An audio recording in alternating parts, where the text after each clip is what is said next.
السلام علیکم ویڈیوز میں خوش آمدید ناظرین، پرانے زمانے کی بات ہے، کسی گاؤں میں ایک عورت رہتی تھی جو بہت غریب تھی۔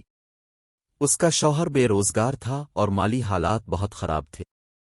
اکثر رات کے وقت اس کے گھر سے بچوں کے رونے کی آوازیں آتی جو بھوک کی وجہ سے رویا کرتے۔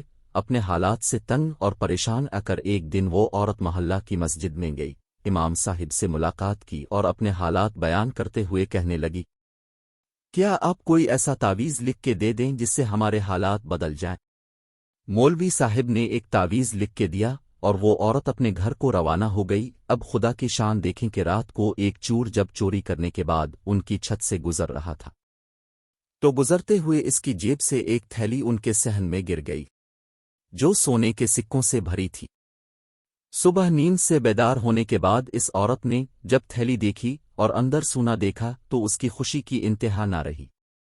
اس نے اپنے شوہر کو وہ تھیلی دی جس پر انہوں نے یہ فیصلہ کیا کہ ہم اس رقم سے کچھ کاروبار شروع کریں گے۔ محلے کے کونے میں ہی ایک دکان کرائے پر لی اور انہوں نے اپنا کاروبار شروع کر دیا۔ چونکہ اس عورت کا شوہر ایک نیک اور ایماندار شخص تھا، اس کے دن رات محنت اور ایمانداری کی بدولت کچھ ہی عرصے میں ان کا کاروبار چل پڑا۔ ان کے پاس رزق کی فراوانی ہو گئی اور ان کے حالات پہلے کی نسبت بالکل تبدیل ہو گئے۔ ایک دن بیٹھے بیٹھے اس عورت کو خیال آیا کہ میں آخر دیکھوں تو صحیح کہ مولوی صاحب نے ایسا کیا تعویذ لکھ کے دیا کہ جس سے ہمارے حالات اتنے بدل گئے۔ تجسس کے مارے اس کی نظر اس صندوق پر پڑی جس میں وہ تعویذ تھا۔